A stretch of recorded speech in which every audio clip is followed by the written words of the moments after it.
Private শিক্ষকের হাতে যৌন হেনস্থার শিকার এক নাবালিকা। মহেশতলার এক নাবালিকা ছাত্রী 1 বছর ধরে একজন প্রাইভেট টিউশনে শিক্ষকের কাছে পড়তো। নাবালিকার পরিবারের লোকের অভিযোগ, কয়েকদিন ধরে ওই নাবালিকা পড়তে যেতে চাইছিল না প্রাইভেট শিক্ষকের কাছে। পরিবারের লোকজন তখন ওই নাবালিকাকে জিজ্ঞাসা করলে তখন বলে ওই ছাত্রী অভিযোগ করে তার সঙ্গে তার শিক্ষক যৌন হেনস্থা করেছে। বেশ কয়েকদিন ধরে তাই ভয়তে পড়তে যেতে চাইছে না। এই কথা শোনার পর এই পরিবারের তরফ থেকে এলাকার প্রতিবেশীদের জানায়।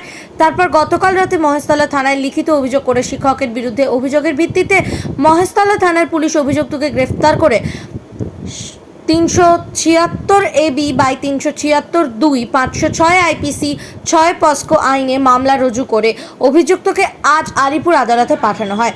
ওই এলাকার প্রতিবেশীরা শিক্ষকের শাস্তির দাবিতে বিক্ষোভ দেখায়। মহেশতলা থেকে ক্যামেরায় বিশ্বজিতের রিপোর্ট, RGN নিউজ।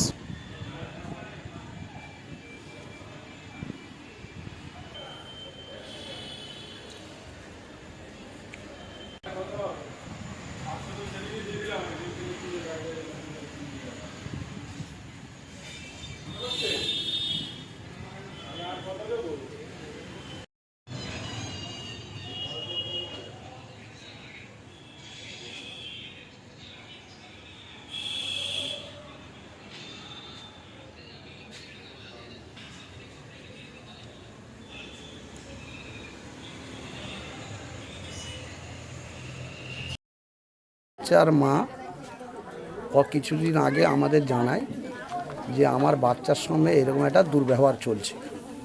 যে আমি কোথায় দুর্ব্যবহার চলছে বলছে, আমি যেখানে পড়তে দিই, আমি এক শিক্ষিকার কাছে পড়তে দিই, সেই শিক্ষিকার স্বামী বাচ্চাটার সঙ্গে দুর্ব্যবহার করে। তো দুর্ব্যবহার করার পরিপ্রেক্ষিতে এই ঘটনা যখন আমরা জানতে পারলাম, আমাদের জানালো, সেই পরিপ্রেক্ষিতে আমরা ওনাকে থানায় পাঠালাম। থানায় একটা জিডি করলো। জিডি করার পরে প্রশাসন এলো। প্রশাসন এসে তাকে খুঁজে অ্যারেস্ট করলো। অ্যারেস্ট করার পরে আজকের এই পরিস্থিতিতে এই যে জিনিসটা ঘটেছে, এই বাচ্চাটাকে যে যৌন নির্যাতন করা হয়েছে, এই বাচ্চাটা যখন যৌন নির্যাতন দেওয়ার পর ওই ভদ্র মহিলার কাছে, ওই ভদ্রলোকের কাছে আমাদের এলাকার অনেক বাচ্চা পড়ে, যে বাচ্চাগুলো ছোট থেকে একটু বড় পর্যন্ত, সেই বাচ্চাগুলো আমরা কি বিশ্বাসে শিক্ষার দিকে বাচ্চাদেরকে নিয়ে যাব, এটা আমাদের একটা প্রশ্ন থেকে যাচ্ছে। শিক্ষার্থীর উপরে, শিক্ষকের উপরে আমাদের এই একটা প্রশ্ন থেকে যাচ্ছে যে আমরা কি করে ভরসা করে বাচ্চাকে দেবো। তাহলে নিশ্চয়ই শিক্ষাটা আমাদের কমজোর হয়ে যাচ্ছে এই জায়গাটায়। তাহলে এই ভদ্রলোকটার এমন একটা শাস্তির ব্যবস্থা করা যাক সরকার, যাতে এই ব্যবস্থা শাস্তি আমাদের চাই। জনগণ এই জায়গাটায় একটা শাস্তির জন্য আমরা খুব জোর আবেদন করছি। হ্যাঁ, ভদ্রলোককে গ্রেপ্তার করা হয়েছে। ওই ভদ্রলোককে যদি প্রশাসন এর শাস্তি না ব্যবস্থা করতে পারে, তাহলে আমাদের গ্রামবাসীর হাতে ভদ্রলোককে যদি তুলে দেয়, সেখানে আমরা তার ব্যবস্থা নেব।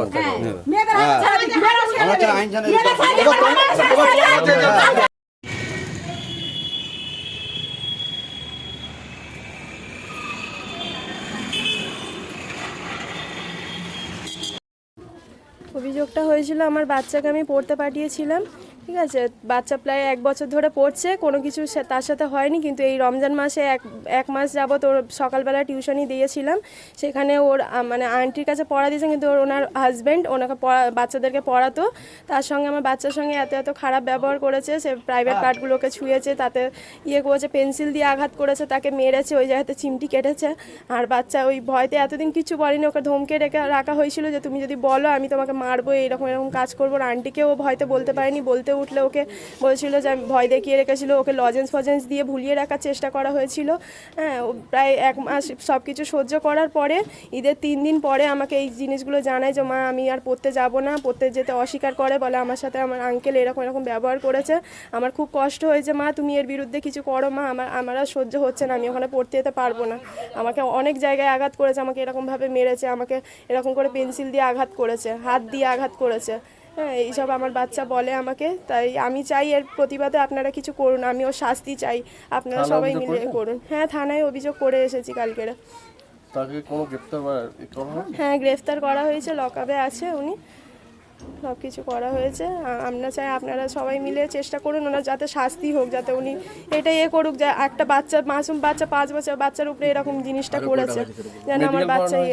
হ্যাঁ, মেডিকেল চেক আপের রিপোর্ট নর্মাল আছে, কিন্তু আমার যে বাচ্চার উপরে যে মেন্টালি টর্চার হয়েছে আমার বাচ্চা সেটা ভুলতে পারছে না, বারে বারে কেঁদে কেঁদে এই কথাগুলো আমাকে বলছে। আপনারা চেষ্টা করুন কিছু একটা ব্যবস্থা করুন যাতে কড়াকড়িভাবে ওর শাস্তি হোক, ওর যেন কোনো রেহাই না হয়। আমরা শাস্তি চাই, ওর যেন শাস্তি পেলে আমার মেয়ে যেন শান্ত হয়। কেন আমার মেয়ে শান্ত হচ্ছে না, বলছে মা তুমি একটা কড়া ব্যবস্থা করো, আমি আর সহ্য করতে পারছি না ওনাকে, আমি আর করতে পারছি না, আপনারা কিছু চেষ্টা করুন। পেরেছি, কিন্তু আমরা পাশেই থাকি, আমাদের বাচ্চার সাথে এটা না যেন হয়, আর আমরা এটাই চাই যেন ওর খুব শাস্তি হয়। আমরা চাই না যে আরও কোনো বাচ্চার সঙ্গে হোক। কি জানতে পারলাম, এই বাচ্চার মা এসে কাঁদছে, আমরা পাশেই থাকি, আমরা সহ্য করতে পারছি না। আমরা এইটুকুনি বাচ্চার সঙ্গে গেলে হচ্ছে, তো আরও বাচ্চার সঙ্গে তো হবে। আমরা হয়েছে যায়ের বাচ্চার সঙ্গে হয়েছে, পাশের বাড়ির বাচ্চার সঙ্গে হয়েছে, অনেকই বাচ্চার সঙ্গে হয়েছে। এর আমরা প্রতিবাদ চাই। আরও তো আস্তে আস্তে সাহস বাড়তেই থাকবে। কি ভরসা বাচ্চাদের পড়তে পারবো, তাহলে আমরা শিক্ষা করতে পারবো। এরকম করলে আর ঠিক আছে।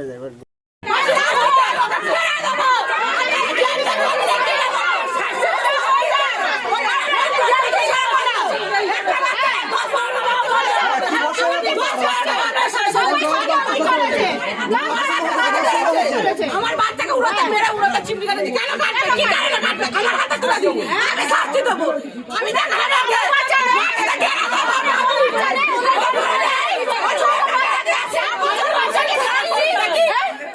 বাচ্চাকে ছাড়িনি, ক্যান্ডিডেট লোক আছে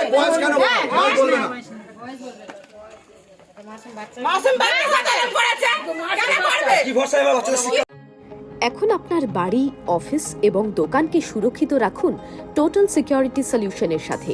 আমরা বিভিন্ন নামি দামি ব্র্যান্ডের সিসিটিভি ও সিসিটিভি সংক্রান্ত যাবতীয় অ্যাক্সেসরিজ বিক্রয় করার পাশাপাশি সার্ভিসও প্রোভাইড করে থাকি। টোটাল সিকিউরিটি সলিউশন একটি নির্ভরযোগ্য প্রতিষ্ঠান যা 24/7 সার্ভিস প্রোভাইড করে থাকে। তাছাড়া এই প্রতিষ্ঠান দীর্ঘদিন ধরে যত্ন সহকারে দোকান, বাড়ি, কারখানা, স্কুল, নার্সিংহোম, হোটেল, রেস্টুরেন্ট, শোরুমগুলিতে পরিষেবা দিয়ে চলেছে। আমাদের এখানে প্রশিক্ষণপ্রাপ্ত টেকনিশিয়ান দ্বারা কাজ করানো হয়। আমাদের ঠিকানা গার্ডেন রিচ, মেটিয়া ব্রুজ, কলকাতা 700024। বিশদে জানতে যোগাযোগ করুন 7003047447। লাইক, শেয়ার, ফলো করুন আমাদের ফেসবুক পেজ RGM নিউজ ও ফলো করুন ইনস্টাগ্রাম, ফলো করুন আমাদের RGM নিউজ। সঙ্গে থাকতে দেখতে থাকুন RGM নিউজ, আপনার এলাকার খবর সবার আগে।